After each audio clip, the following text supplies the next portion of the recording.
Well, hello everyone and happy Friday. It is digital host A.J. Wuest welcoming you all back to Before the Four, where I go through 48's top stories and then some before our 4 p.m. newscast. And we have quite a bit to jump in today and a little bit of fun stuff that I'll be talking about. Things you can do this weekend. I've had interviews throughout the week that I will be playing in today's Before the Four, so make sure you stick around to see all the different fun activities you can do this weekend here across the Tennessee Valley. But before I jump into that, let's first talk about today's top stories. And of course, if you're new to Before the Four, or if you're returning to Before the Four, I want to welcome you and thank you so much for spending a little bit of your Friday afternoon with me. But let's jump into today's top stories. And of course, starting things off, 48's Nick Ballinger today is at the Lawrence County Commission meeting, where the commission is expected to implement the state's leash law. Now, if you all remember, Lawrence County is the place where 83-year-old Willard Norton was attacked and killed by 3 dogs. So make sure you stick around for tonight's evening newscast to see the latest on this commission meeting from 48 reporter Nick Ballinger. Now in DeKalb County, 48 Savannah Sapp will be reporting on a large redevelopment plan in store for the town of Fort Payne.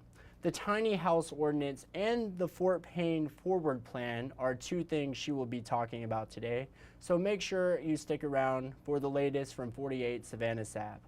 And following up on the recent updates on the AT&T data breach and the recent data breach with the Alabama State Department of Education, 48's Callie Nees will be speaking today with a cybersecurity expert about these recent attacks and how we can potentially prevent them from happening moving forward. So make sure you all stick around for tonight's newscast for the latest from Callie as well. Now a story that broke earlier today. The Alabama Supreme Court has denied an appeal made by a convicted shooter on the campus of UAH back in 2010. Now, Amy Bishop Anderson, who you see on screen right now, had asked the High Court to reconsider the Court of Criminal Appeals, ruling that she had been denied her appeal. Anderson is currently serving a life prison sentence because of the 2010 shooting at UAH that left 3 dead and 3 injured. She was at the biology department meeting, and Anderson was an assistant biology professor at the school and had been denied tenure just before the shooting. Now, in case you missed it, yesterday 48's Daquan Lee was at the Huntsville Council meeting where officials spoke about their recent decision to no longer broadcast public comment. 48's Daquan Lee has the latest. Thursday evening was business as usual for city leaders until it was time to address the elephant in the room, the decision not to air second roster public comments during a city council meeting. Public comments regarding any item on the agenda will still be streamed, but public comments that could pertain to any subject will not be shown. Councilman John Meredith took a moment to give his thoughts on the matter. I would not have been nearly as successful in representing my constituents if I was not willing to hear their voices, because I would not know what was important to them. Am I disappointed? Yes. But President Little has the sole authority in this matter. It is his meeting. He never told me how to run my meetings, and I won't tell him how to run his. Councilman Bill Kling echoed the sentiments. It's a decision Council President David Little made and boiled it down to not being legally required to do it. But that reason didn't sit well with constituents who attended Thursday's meeting. The most concerning reason is we don't show public comments because we legally don't have to. That rationale is condescending and insulting to the people asking to be heard in a public forum. Ignoring the will of the people that you are hired to represent is not effective representation. Is that what we should be expecting from our elected officials? Is the bare minimum legally required? Is that what you would expect from your elected officials? I think that we're under a dangerous path if we continue on this way. We should expect more from our elected officials than the absolute bare minimum required, and that's a very bad standard to set for moving forward. Well, thank you, Daquan. And staying in Huntsville, Callie Neese brings you the latest on a massive new development coming to the campus of UAH and to Huntsville in general. Let's take a listen. Like most of the Rocket City, UAH is growing, and the university leaders decided it is time to make their school feel more like a traditional college town.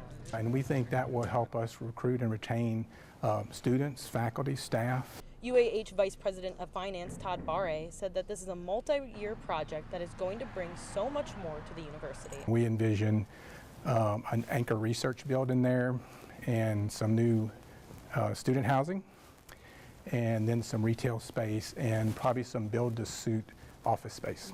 Students at UAH say this might be exactly what they're looking for. I feel great about it. You know, UAH does a really good job of caring for the students and trying to provide us the best things possible, so I think it'll be a really nice addition.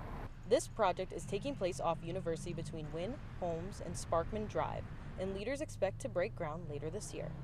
I just think it's part of the growth cycle at UAH. You know, UAH is a young institution. You know, we have a great research operation here. We have a great student body here, and this will only enhance that, and I think it will help UAH become a more comprehensive university for the city of Huntsville. I just think that it adds more opportunities for students. It gives us just the best resources we have to have the best education possible.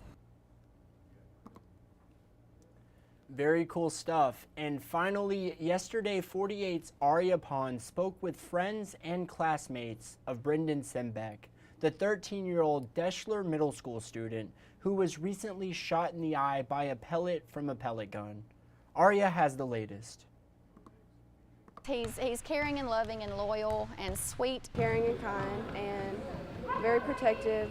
His life is contagious. Yeah, he's just a good friend. From Brendan's siblings Aaliyah and Brayson to his very best friends Boston and Annabeth, Brendan Simbeck is missed. Several people all gathered on Thursday to hold a prayer circle for Brendan while he undergoes eye surgery. He's been in a medically induced coma since July 4th. His sister Aaliyah Simbeck is begging the community to do better after seeing what her brother has been through. Stop letting y'all kids have guns. And if you're going to let them have a gun, at least teach them gun safety. They are hopeful and say that it appears he is slowly getting better. All his friends and family can't wait to have him back in Tuscumbia. When he gets back, I want to spend as much time with him as possible. I miss playing basketball with him at the church. I miss playing the game with him. I miss throwing baseball with him. I just miss him. They have said this is a community like no other. One of his travel ball friends had a birthday, and he got close to $400 in gifts.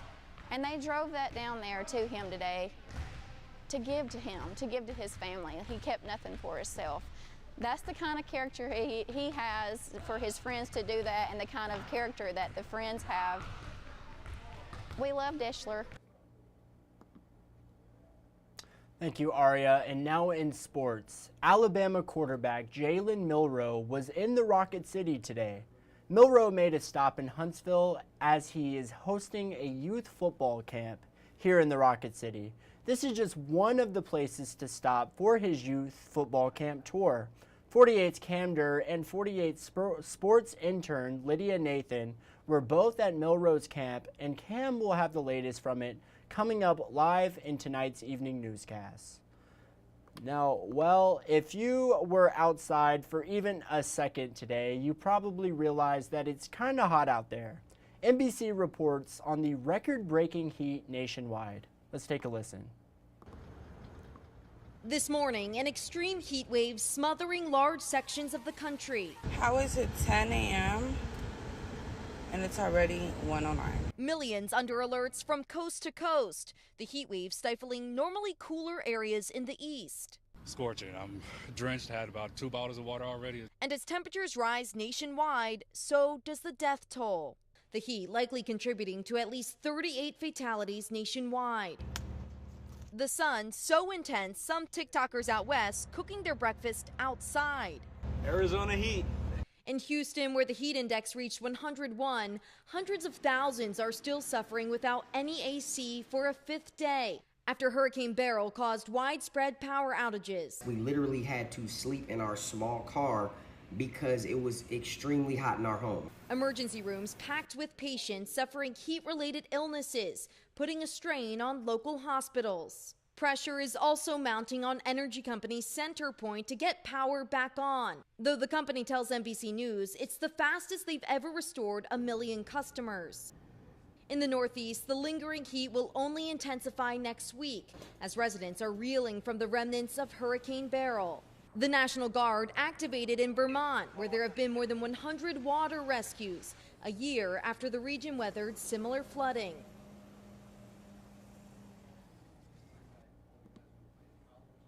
Well, thank you. And also make sure you stick around for tonight's forecast from 48 First Alert Chief Meteorologist Brad Travis to stay in the know of how the weather might pan out here in the Tennessee Valley as we head into the weekend. And of course, speaking of the weekend, let's talk about some things to do this weekend around the Tennessee Valley.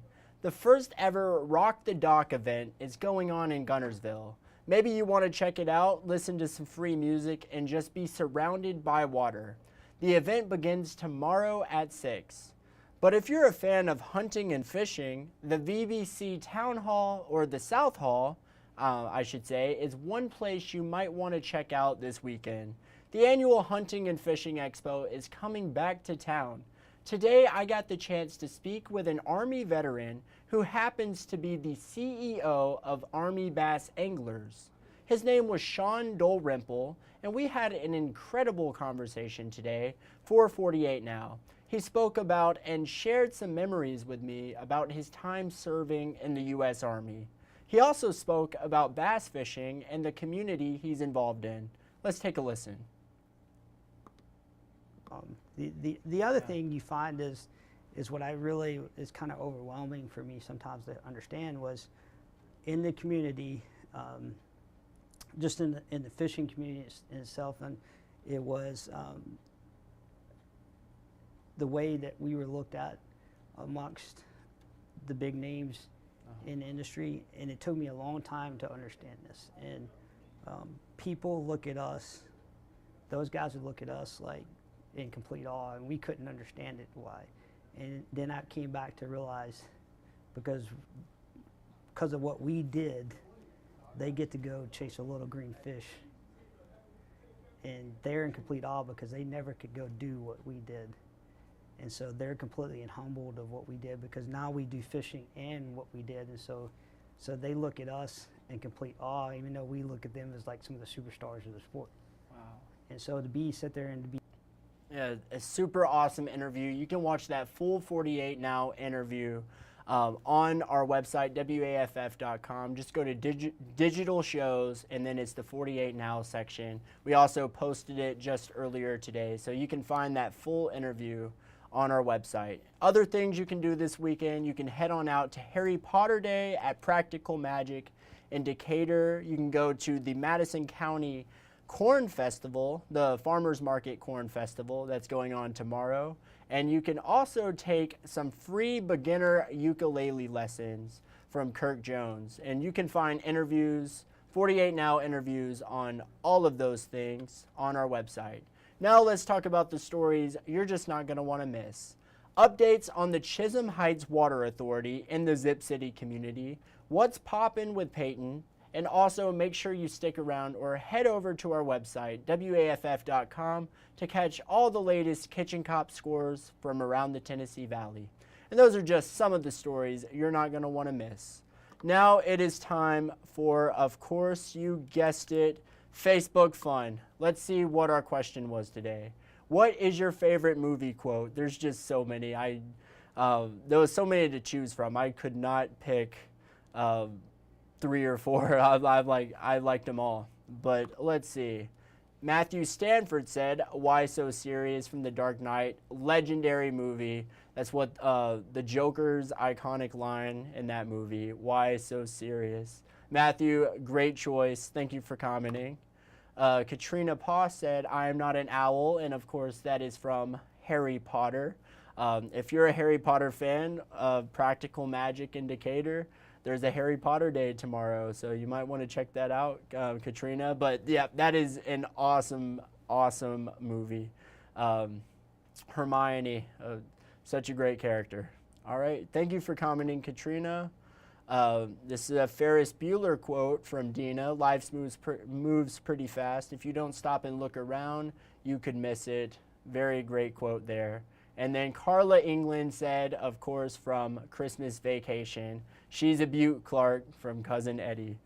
And that is a great way to wrap up today's Before the Four. I want to thank you all for sticking around and spending just a little bit of your Friday afternoon with me. You all have a great weekend. Have a great time. Enjoy it. But with that said, that is all the time I have. But I want to, of course, thank you for watching. You all have a great night.